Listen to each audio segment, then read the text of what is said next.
Muy buenos días, mi nombre es Gilberto Rodríguez, soy funcionario de la Secretaría de Planeación de la Dirección de Finanzas Públicas. Mi función es asesorar a los municipios y a las entidades del departamento en la estructuración de los proyectos de inversión pública. Hoy vamos a tocar un tema importantísimo que son los errores frecuentes que se presentan cuando estructuramos los proyectos de inversión pública y a la vez mirar algunas recomendaciones para mejorar en la presentación y formulación de esos proyectos. Iniciamos con el nombre del proyecto. El nombre debe ser claro y concreto, debe visualizar todo lo que se pretende hacer con la ejecución de mi proyecto. El nombre del proyecto está constituido por un proceso, un objeto y una localización. El error más frecuente es que incluimos varios procesos dentro del nombre del proyecto. Entonces, por ejemplo, mejoramiento, adecuación, mantenimiento de una vía. Entonces ahí solamente debemos seleccionar un solo proceso, que es el que selecciono cuando ingreso a la metodología. Para este caso el más conveniente sería mejorar, que es el que más aplica para los proyectos de vías. En el nombre del proyecto no se debe incluir la solución ni el objetivo. Entonces, en el caso de este proyecto, mejoramiento de la institución Escuela Normal Superior del municipio de Junín, cuando le colocamos se construirán 3 aulas, 2 baterías de baño, se mejorará el polideportivo. Eso sobra porque eso hace parte de la alternativa o de las acciones para solucionar el problema. El otro es incluirle dentro del nombre del proyecto el propósito o objetivo general. Por ejemplo, para el caso mejoramiento de la institución educativa Escuela Normal Superior con el fin de mejorar la cobertura en la prestación de los servicios educativos. Esta parte sobraría porque no debe incluirse el objetivo general o propósito. Otro aspecto a tener en cuenta es cuando seleccionemos el sector, debemos seleccionar los sectores que sean de competencia de las entidades territoriales y no de la nación. Cuando nosotros ingresamos nos pide el sector, entonces debemos verificar que ese sector sí corresponda y sea de aplicabilidad para las entidades territoriales. Entonces hay sectores como Presidencia de la República, Congreso de la República, Registraduría, Justicia, Planeación, que son sectores propios del nivel nacional. Entonces estos no los debemos seleccionar de igual manera por cuestiones de tipo presupuestal. Identificación y descripción del problema central. Un error que se presenta frecuentemente en la definición del problema central surge cuando éste se describe como la falta o ausencia de una solución frente a una necesidad experimentada por la comunidad. En el caso, por ejemplo, falta de un tractor para la producción agrícola, está mal definido porque el mismo está diciendo explícitamente que la solución es la compra del tractor. El problema bien redactado podría ser bajos ingresos de los campesinos. ¿Qué sucede cuando nosotros lo identificamos como la falta del tractor? Nos queda solamente limitado a que yo formule el proyecto para el tractor como tal. Entonces, si hay otras cosas que se necesitan para que se mejoren los ingresos de los campesinos, no lo podríamos incluir, como la asistencia, la asesoría, la capacitación, otro tipo de maquinaria, otras acciones que son necesarias para mejorar la productividad y por ende mejorar los ingresos de los campesinos. Entonces me queda limitado solamente a incluir un tractor como tal. En otro, algo importante es que no debemos confundir las causas con los efectos. Esto suele suceder. Las causas son las que originan el problema, es decir, por qué se viene presentando ese problema, por qué hay bajos ingresos de los campesinos, y las consecuencias son los efectos. Es decir, ¿qué pasa si yo no soluciono el problema? Si no soluciono el problema de los bajos ingresos de los campesinos, ¿qué sucedería? Pues que hay baja producción, por ende, pues hay bajos ingresos para los campesinos, mala calidad de vida para esos campesinos, aumento de las necesidades básicas insatisfechas. Esas son consecuencias que se generan si yo no le doy solución a mi problema. Otro aspecto que hay que tener en cuenta es que yo debo dimensionar mi problema, es decir, la magnitud de mi problema. Yo debo, para hacer énfasis en cuál es esa dimensión, por ejemplo, en el caso de un proyecto de acueducto, la continuidad en la prestación del servicio. Si nuestro problema es que hay deficiente y suficiente prestación del servicio, pues puedo decir que cuántas horas al día se está suministrando el agua, cuando el proyecto o el acueducto no es competente para toda la población, o ya no tiene suficiente capacidad, entonces no se puede suministrar el agua durante las 24 horas del día. Entonces, ¿cómo dimensiono mi problema? Diciendo pues que solamente tiene una cobertura una continuidad en la prestación 12 horas al día no más. Ahí estoy dimensionando ese problema. A manera de ejemplo, presentamos algunos casos de proyectos mal formulados y cómo sería el problema bien formulado. En el caso, por ejemplo, no hay suficientes aulas. Cuando yo digo no hay suficientes aulas, de una estoy diciendo que la solución es construir aulas. Entonces me limita a que pueda incluir otras cosas.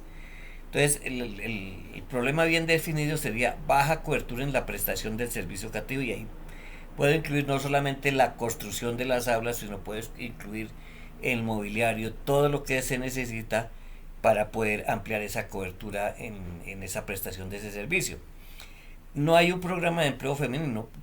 El problema bien definido sería baja participación de la mujer en la generación de ingresos de los hogares.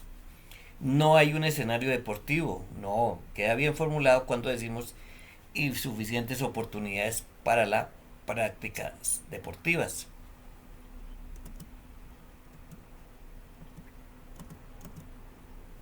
Cuando la identificación del problema no se ha realizado adecuadamente, se corre el riesgo de definir incorrectamente los objetivos del proyecto, las mismas alternativas de solución, los mismos productos. Entonces, lo importante es definir bien nuestro problema central. Una vez definido nuestro problema central, viene la parte de los objetivos. El problema central se convierte en el objetivo general o propósito, como se llama en la matriz de marco lógico.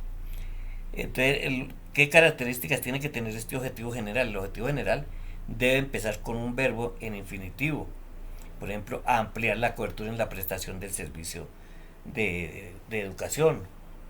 Mejorar la continuidad en la prestación del servicio. Tiene que empezar con un verbo en infinitivo. Las causas directas determinan los objetivos específicos, es decir, las causas las convertimos en los objetivos específicos.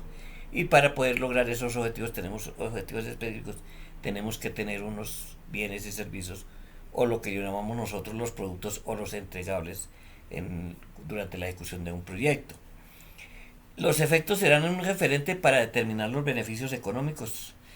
Este es un aspecto que nunca se tiene en cuenta, es mirar cuáles son los fines, y esos fines me permiten mirar cuáles podrían ser los beneficios de mi proyecto. Y en eso sí que cometemos errores porque no sabemos calcular ingresos y beneficios.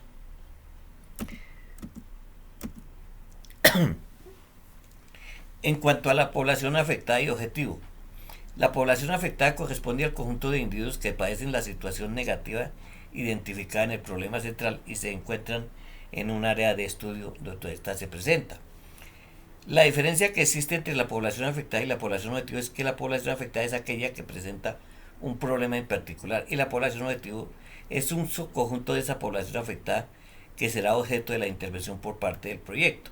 La idea es que ojalá con el proyecto que nosotros presentemos podamos solucionarle el problema a toda la población afectada, es decir, que la población afectada y los objetivos sean iguales. Para casos en que no se puede, por restricciones económicas, por restricciones presupuestales, por cuestiones de topografía o algo otros factores externos que pueden incidir en que se le dé solución a toda la población. Entonces siempre tenemos que tener claro en que la población, en el caso por ejemplo de algo sencillo, este ejemplo sencillo, tenemos 120 niños que no pueden asistir a clases porque no hay suficientes aulas. Entonces el señor alcalde asigna recursos para la construcción de 2 aulas porque no tiene más plata para poder construir más salones comunales, más aulas escolares, perdón. Entonces simplemente de esos 120 niños le podemos solucionar el problema a 80.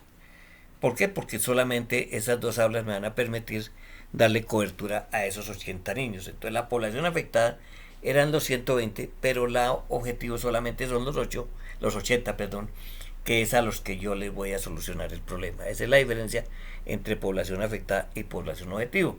A veces cometemos el error que colocamos en todos los proyectos que la población afectada, todo el municipio, la objetivo, todo el municipio. No debemos tener en cuenta es la población del área de influencia de mi proyecto.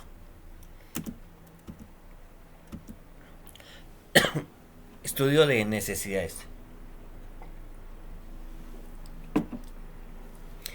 El estudio de necesidades debe reflejar tanto la oferta como la demanda de los bienes y servicios que entregará el proyecto durante los años de su operación, lo cual significa que se debe realizar una proyección o estimación futura de estos valores partiendo de la situación actual y de lo acontecido en años anteriores para analizar la evolución tanto de la oferta como de la demanda. La demanda y la oferta se deben calcular teniendo en cuenta lo que se ha intervenido en los años históricos, que para el caso sería mínimo 4 años atrás y hasta el año inmediatamente anterior. En este caso el año anterior sería el 2019, teniendo en cuenta ese comportamiento de demanda y oferta hasta el año 2019 y la proyección empezaría a partir del año 2020. ¿Cuáles son las variables que tengo que tener en cuenta en un estudio de necesidades? Primero que todo, tengo que tener en cuenta la población. Tengo que tener en cuenta el crecimiento de esa población. Yo no puedo construir un acueducto sin hacer la proyección de la población.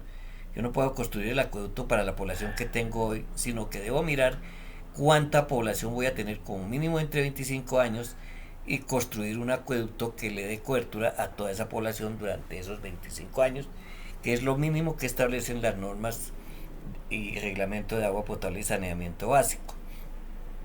Lo otro que tengo que tener en cuenta es la cantidad de oferta. La oferta es lo que le estamos ofreciendo a la comunidad, lo que se le está, la capacidad instalada, digámoslo más bien. Esa sería la oferta. La demanda es la cantidad del bien o servicio que se necesita para darle cobertura a toda la población. Entonces, cuando la demanda es superior a la oferta, pues vamos a tener un déficit y ahí es donde tenemos que entrar a mirar cómo suplimos esa necesidad para esa población que carece de ese bien o servicio. En esta parte se cometen muchos errores porque nunca se hacía esta proyección, se construían los acueductos para la población que estaba en su momento y estos proyectos fracasaban porque a los 5 años ya tenían que estar ampliando los acueductos. A raíz de esto pues hay unas exigencias de unas normas que establecen que se debe hacer esa proyección. A manera de ejemplo, aquí tenemos un estudio de necesidades, partimos de unos datos históricos, aquí partimos del año 2016 hasta el año 2019, empezamos a mirar cuál fue el comportamiento de la población, teníamos 1.375 personas para el 2016, 2017 fueron aumentando y así sucesivamente. El consumo, la población consume 250 litros al día. Entonces, ¿qué es lo que hacemos? Simplemente multiplicamos la población por la cantidad de litros que necesita para saber cuánto sería la demanda de toda la población. Entonces dice que 343.750. Hay un problema que tenemos en la metodología que no nos permite manejar litros día. Entonces tenemos que convertirlos en metros cúbicos. Entonces aquí lo que hicimos fue dividir los litros en 1000 para que me lo lleve a metros cúbicos. En la otra casilla tenemos la oferta. Como es un proyecto que no existe nada, se parte de cero, no tenemos oferta. Entonces hay un déficit, la demanda y el déficit van a ser exactamente iguales. Cuando hay oferta es cuando hay una capacidad instalada. Entonces cuando ya no es la construcción de un acueducto, sino la ampliación del acueducto. Entonces aquí en este momento, ahí sí ya existe una capacidad, entonces hay un déficit ya, porque el acueducto no es competente. Entonces ahí tendríamos una capacidad instalada. Entonces lo importante que tiene que ver en este estudio de necesidades, a veces el estudio de necesidades que hacen los municipios, es decir, en el caso de un acueducto es que hay una demanda de un acueducto, la oferta es cero y hay un déficit de un acueducto, pero el bien como tal no me permite mirar cuál es la capacidad. Tengo que mirar es la población y el consumo para poder determinar cuál es la capacidad de ese acueducto.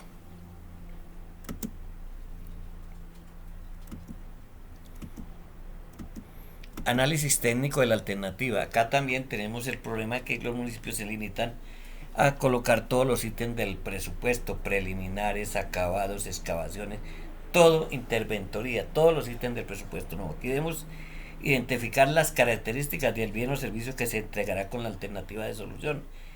El análisis técnico supone la determinación de la ingeniería, el tamaño del proyecto, la identificación de la localización final del proyecto y la selección del modelo tecnológico y administrativo. Y se debe hacer una descripción de forma cómo se va a llevar a cabo esa alternativa, cuál es ese proceso, cómo se van a adelantar esa ejecución de ese proyecto en la parte técnica. Entonces lo que llamamos nosotros, o en el ejemplo, es el proceso constructivo que se maneja en los proyectos de vías. Entonces esa es la parte, el análisis técnico de la alternativa o la descripción de la alternativa. En el caso de un colegio, es decir, de qué espacios físicos va a contar ese colegio, cuántas baterías de baño, de cuáles son esos espacios, la biblioteca, el salón el aula múltiple, los salones, todo, en qué consiste ese proyecto, cuáles son sus componentes funcionales, digámoslo de esa manera.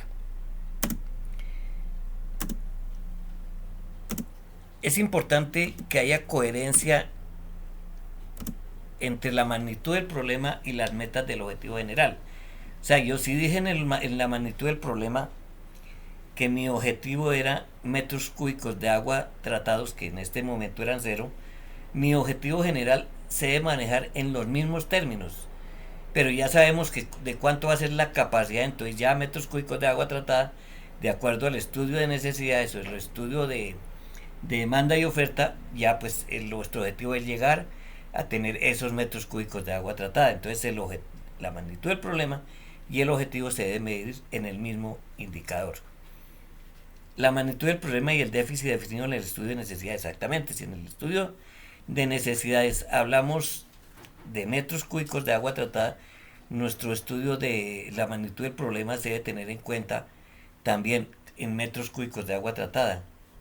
O sea, la necesidad se mira en metros cúbicos de agua tratada, tal como se manejó en la magnitud del problema, tal como se manejó en el indicador del objetivo. El déficit definido en el estudio de necesidades, las cantidades del producto a entregar, las cantidades del producto y las metas de los indicadores, claro está. El déficit definido en el estudio de necesidades y la cantidad del producto. Si mi indicador me decía que eran 607 metros cúbicos de agua tratada, pues es la cantidad del producto que debo entregar. O sea, debo entregar el producto que me generó el estudio de necesidades. Si fueron 607 metros cúbicos, esa debe ser la meta de mi producto, de mi indicador de producto. La medición del producto debe realizarse con una unidad de medida que sea coherente, adecuada y que se pueda cuantificar.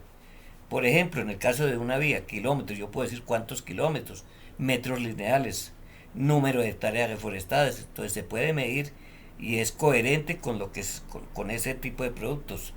La unidad debe siempre tener relación con ese producto, que se pueda medir ese producto.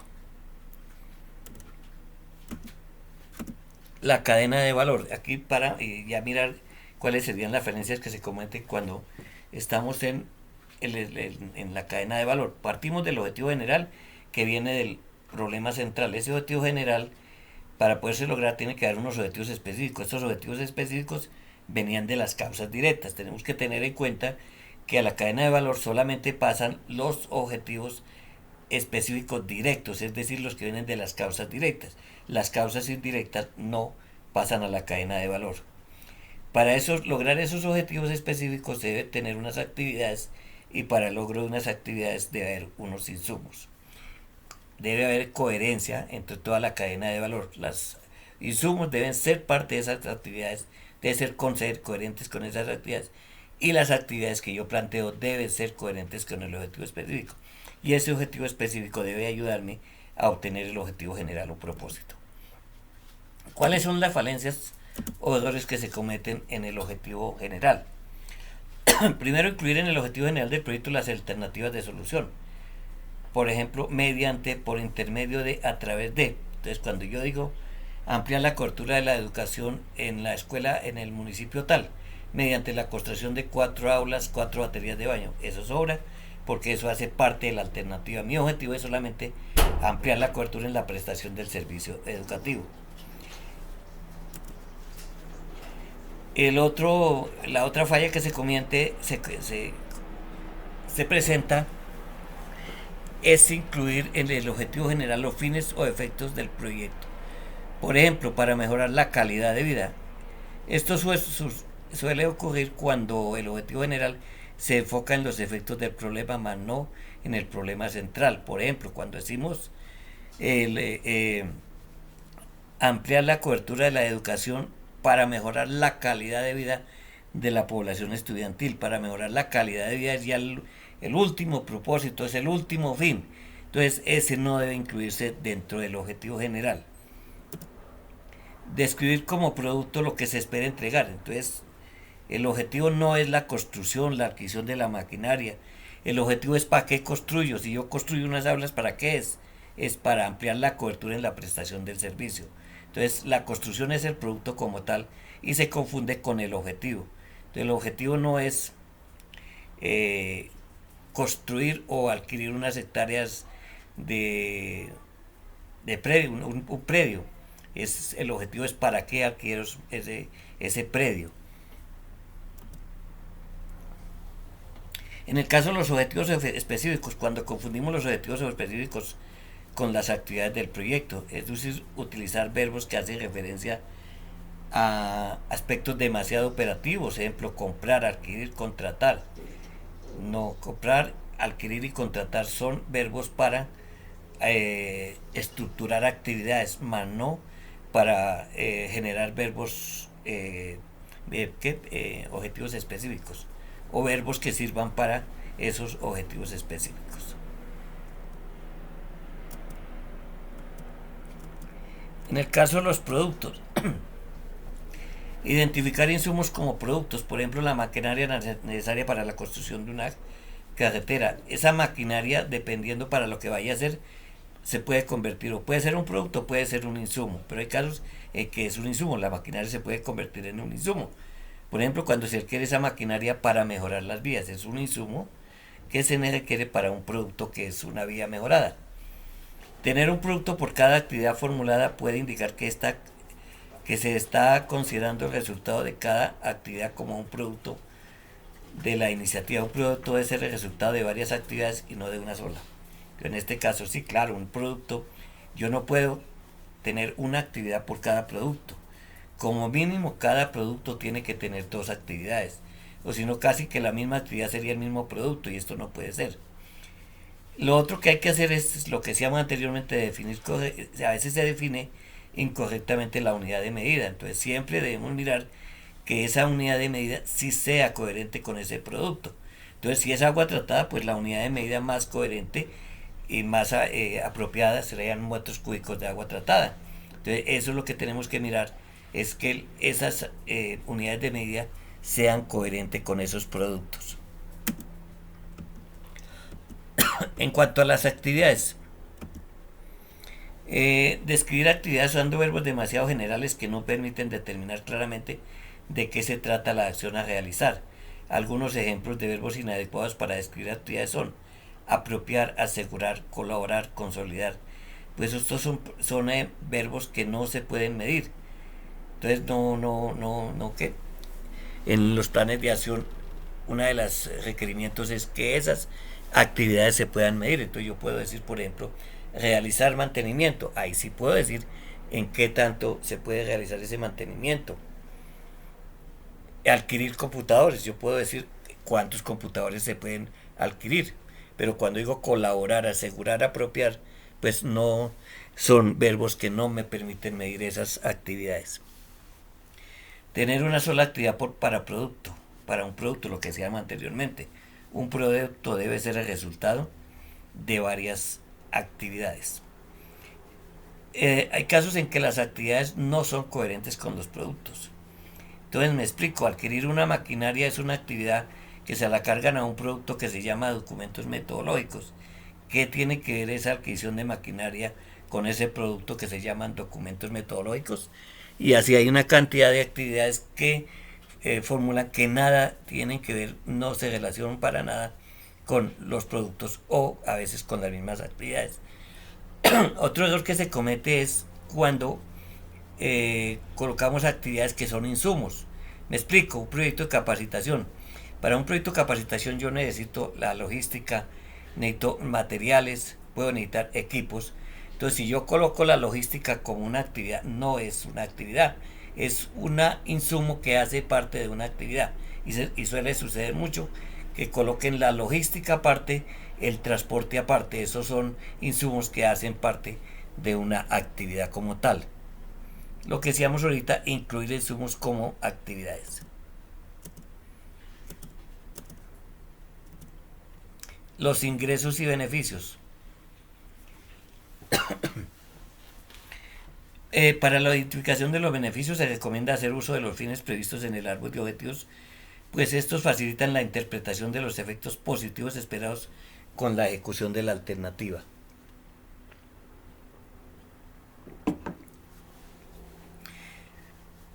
Si nosotros estructuramos bien el árbol de problemas y con ese árbol de problemas hacemos bien el árbol de objetivos y hemos identificado bien las consecuencias o los efectos que los convertimos en fines, vamos a poder saber cuáles van a ser los beneficios de mi proyecto. Yo puedo extraer los beneficios de esos fines. No necesito inventar nada, sino que simplemente hago un análisis de esos beneficios, de esos fines, y ahí puedo obtener esos beneficios.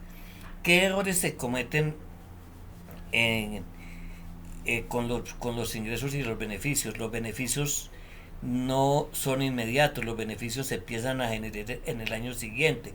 Yo no puedo construir el acueducto y ya pretender que los beneficios se empiecen a generar inmediatamente, que se disminuyan los índices de enfermedades. Entonces, no es bueno que se coloquen beneficios en el año cero, que es cuando yo ejecuto el proyecto, cuando adelanto la construcción como tal. Esos beneficios se deben generar en el periodo 1. En el periodo 0 yo colocaría los beneficios, como beneficios los empleos que se generan con la construcción del acueducto como tal, porque esos sí son inmediatos, se están generando en el momento que yo empiezo a adelantar la construcción. Lo mismo, por ejemplo, hay beneficios que no calculan, que son los beneficios, por ejemplo, de los que se incurren para operar el acueducto. Esos son empleos que se generan y por ende son beneficios también que debemos tener en cuenta. El cálculo de los ingresos y beneficios debe ser muy objetivo. Para eso es importantísimo hacer la proyección de la población, porque una cosa es la población que utilizamos cuando calculamos los ingresos y beneficios, y otra es la población que se hace cuando se hace la proyección del estudio de demanda o de necesidades. Entonces no hay coherencia. Por ejemplo, veían algunos proyectos que se beneficiaban 20 niños y cuando uno iba a ver los beneficios incluían 50, 60 niños. O sea, no hay coherencia. Tenemos que tener en cuenta realmente a quienes se benefició con ese proyecto, cuánta fue la población que realmente se benefició, y eso se hace teniendo en cuenta la proyección de la población. Hay un beneficio que se puede incluir, pero solamente es recomendable que se haga en el primer año, no en el año cero, sino el primer año, que es la valorización de los predios. Ese es un beneficio y ese aplica porque pues si yo construyo la vía, si construyo mi acueducto, pues va a haber un beneficio porque se va a valorizar mi predio. Entonces hay que tener en cuenta esos aspectos. En este formato sí hay bastante falencias. Por ejemplo, decir que en 200 metros lineales, por ejemplo, hay 200 predios que se van a valorizar, cuando en 200 metros lineales no podemos tener 200 predios. Entonces hay que ser muy objetivos, sobre todo también en el cálculo de los costos, decir que se van a disminuir los costos de salud porque ya vamos a tener agua tratada, y que los costos al año por persona son de 5 millones de pesos, pues no tiene lógica. Yo máximo voy al médico por esa de pronto 2 veces al año, y cada consulta no me puede valer más de 50.000 pesos. Entonces tenemos que ser muy objetivos en el momento de hacer esos cálculos.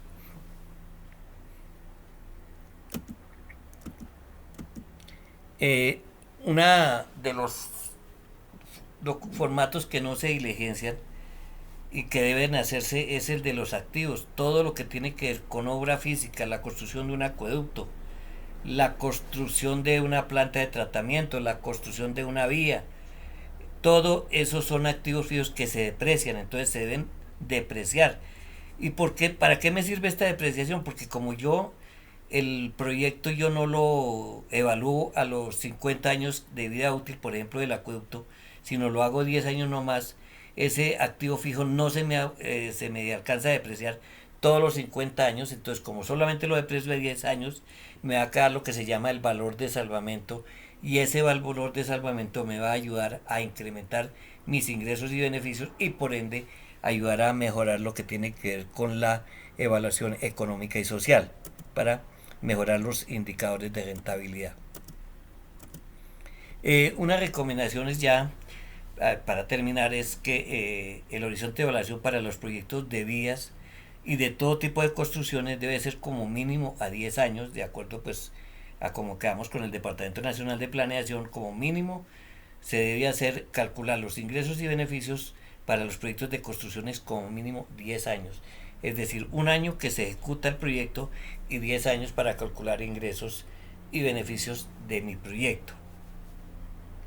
Hay que tener en cuenta ese aspecto. En el caso de equipos, la equipo maquinaria se sugiere que se evalúe durante 5 años, es decir, un año de inversión cuando se adquieren los vehículos y 5 años para analizar los ingresos y beneficios de ese proyecto. Otra recomendación es para definir el producto se debe verificar el bien o servicio que se va a entregar y mirar qué productos dentro de la metodología aplican para ese bien o servicio. O sea, es consultar en la AMG primero ese catálogo para mirar cuáles productos aplicarían. ¿Sí? O sea, eso es lo primero que yo tengo que revisar para no, de cuando llegue y me encuentre de pronto seleccioné de pronto en el caso un programa y en ese programa no estaba ese producto o seleccioné un sector que no era, entonces ahí tengo que mirar porque si no voy a tener que repetir la metodología desde el formato de la cadena de valor. Se debe indicar la cantidad del producto que se generará, la cual debe tener coherencia con la unidad de medida, lo que decíamos anteriormente, y el alcance del proyecto. Y una de las falencias que se presenta, ya digamos no tanto de tipo, no de forma, sino más de fondo, es cuando se calculan los costos de operación y mantenimiento. Primero que todo, no hay objetividad cuando calculamos los costos de operación y mantenimiento. En el caso, por ejemplo, de vía, bueno, uno puede permitir que se diga, por la dificultad que es de pronto de cuantificar esos costos, coloque el tanto por ciento, el 10%. Pero hay casos en que no lo podemos hacer de esa manera. Por ejemplo, en el caso de la construcción de un puesto de salud, yo debo saber mínimo qué necesito para que ese puesto de salud funcione. Que debo tener un médico, debe tener una enfermera, debe haber unos insumos, se deben pagar unos servicios públicos, todo eso. Debo saber si sí tengo la plata suficiente para poder operar ese puesto de salud o si no, de lo contrario, no construirlo porque me podría fracasar, porque no tengo para poder asumir esos costos de operación y mantenimiento.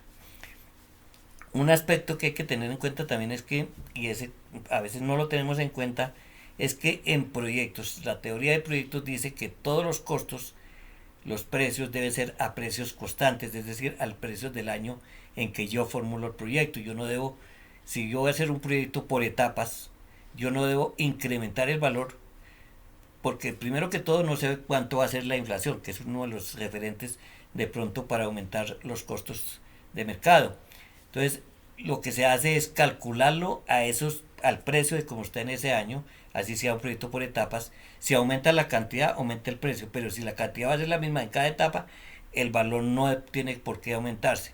¿Por qué? Porque los sistemas hoy en día nos permiten hacer las actualizaciones o los ajustes con los costos ya reales, de acuerdo a cómo se presentó o la inflación. Entonces hay que tener en cuenta esos aspectos. Entonces, si yo calculé los costos de operación y mantenimiento en 10 millones de pesos para todos los años, ese va a ser el valor que debo incluirlo. y lo mismo en la etapa de inversión como tal.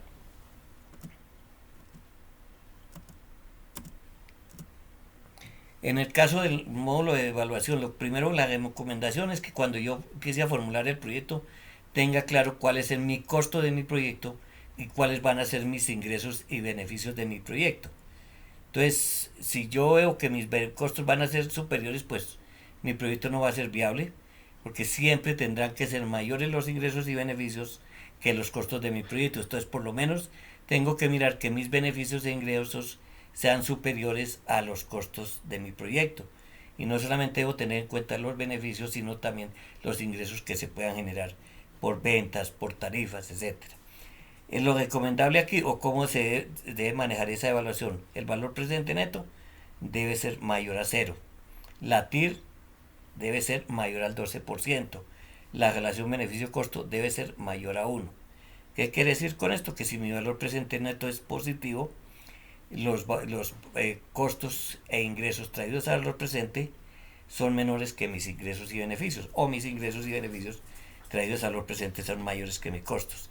La TIR, ¿qué es? Quiere decir que hay un parámetro, un umbral, que como mínimo dice que todos mis proyectos tienen que tener un valor, una ganancia, o mi parámetro son el 12%. Es decir, para que un proyecto sea viable, me debe generar una rentabilidad por lo menos del 12%. Entonces, si mi tasa interna de retorno es menor, es negativa, es porque mi proyecto no me está generando una rentabilidad superior a ese 12%. Entonces tengo que mirar qué otros ingresos o qué otros beneficios le puedo crear a mi proyecto. Entonces ahí tengo que mirar cómo, la forma de solucionar ese problema sería pues tratando de mirar de una manera objetiva cuáles pueden ser mis ingresos, otros ingresos o otros beneficios para mi proyecto. La relación beneficio-costo debe ser mayor a 1. Eso quiere decir que mis ingresos y beneficios deben ser mayores que los costos de mi proyecto. Si es menor, quiere decir que mis costos de mi proyecto son mayores a mis beneficios. Si es igual a 1, quiere decir que mis ingresos y beneficios son iguales a los costos, a mis costos. Y si es mayor a 1, los ingresos y beneficios son mayores que mis costos de mi proyecto. Entonces ahí mi proyecto es rentable cuando los ingresos y beneficios superan a los costos de mi proyecto. Esto es todo por hoy. Muchísimas gracias.